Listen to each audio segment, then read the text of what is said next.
Hello readers, बुकवाइज की तरफ से मैं आप सभी का स्वागत करता हूं।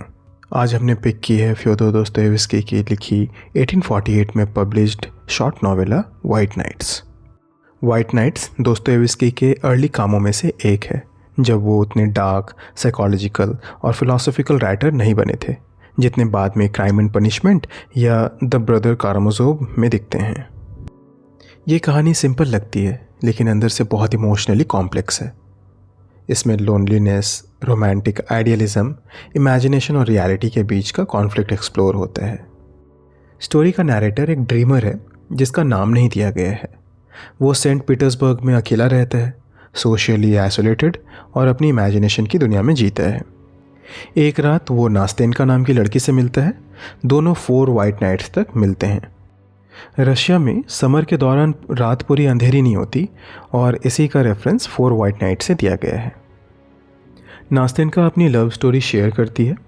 वो एक टेनेंट से प्यार करती है जो 1 साल के लिए कहीं गया था और अब शायद वापस नहीं आने वाला है। ड्रीमर धीरे धीरे उसे प्यार करने लगता है।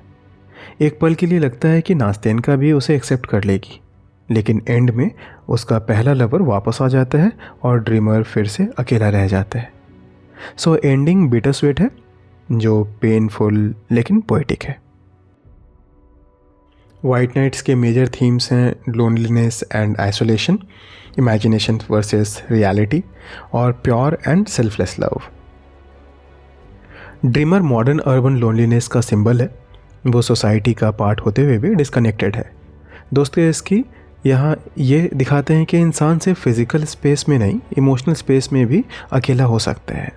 ड्रीमर अपनी फैंटेसी वर्ल्ड में कंफर्ट पाता है, लेकिन जब रियल लव का चांस मिलता है, रियलिटी उसकी इमेजिनेशन को तोड़ देती है। ये थीम बाद में दोस्तोयेव्स्की के काफ़ी वर्क्स में डीपर फॉर्म में आती हैं। एंड में ड्रीमर नास्तेनका को ब्लेम नहीं करता। वो ग्रेटफुल रहता है कि उसने एक मोमेंट के लिए ही सही उसे प्यार फील कराया। A whole moment of bliss is that too little for the whole of a man's life. ये लाइन एक सेंटिमेंट बताती है कि ड्रीमर के लिए एक छोटा सा इमोशनल कनेक्शन भी लाइफ टाइम के बराबर है। ड्रीमर एक रोमांटिक आइडियलिस्ट है, socially awkward, emotionally intense, self aware, लेकिन एक्शन लेने में वीक। वो दोस्तोयेव्स्की के बाद के अंडरग्राउंड मैन का सॉफ्टवेयर वर्जन लगता है।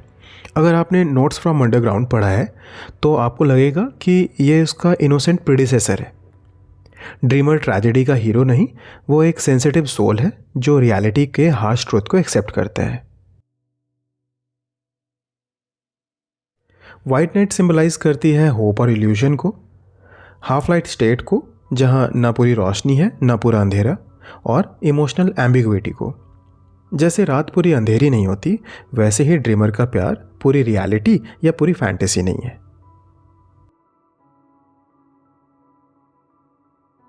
इसकी लैंग्वेज लिरिकल और रोमांटिक है। बाद के दोस्तोयेव्स्की जैसे हेवी फिलॉसफी यहाँ कम है। टोन सॉफ्ट, मिलैंकॉलिक और पोएटिक है। ये नॉवेला ज़्यादा फील होती है और सोची कम जाती है।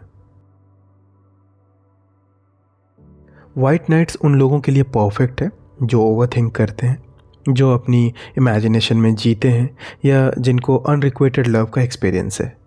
ये स्टोरी आपको तोड़ती नहीं, बस हल्की सी चुभ कर चली जाती है। इसमें ट्रेजेडी लाउड नहीं है, काफ़ी साइलेंट है और शायद इसीलिए बहुत पावरफुल है। वाइट नाइट्स की सिंपल और प्रिसाइज एक्सप्लेनेशन है short and impactful, bitter sweet ending, deep emotional resonance और early glimpse of Dostoevsky psychological genius. अगर आप दोस्तोयेव्स्की स्टार्ट करना चाहते हो तो ये एक परफेक्ट एंट्री पॉइंट है। क्राइम एंड पनिशमेंट से काफ़ी लाइटर, लेकिन इमोशनल डेप्थ बहुत ज़्यादा। बुक की एंड आपको झकझोर देती है लेकिन तोड़ती नहीं। ये एक होपफुल रीड है जिससे हम सभी इजीली कनेक्ट कर सकते हैं। इसमें लव को कोई इमोशन की तरह नहीं बल्कि वर्च्यू की तरह दिखाया गया है। सो मैं इस बुक को रिकमेंड करना चाहूँगा सभी रीडर्स के लिए।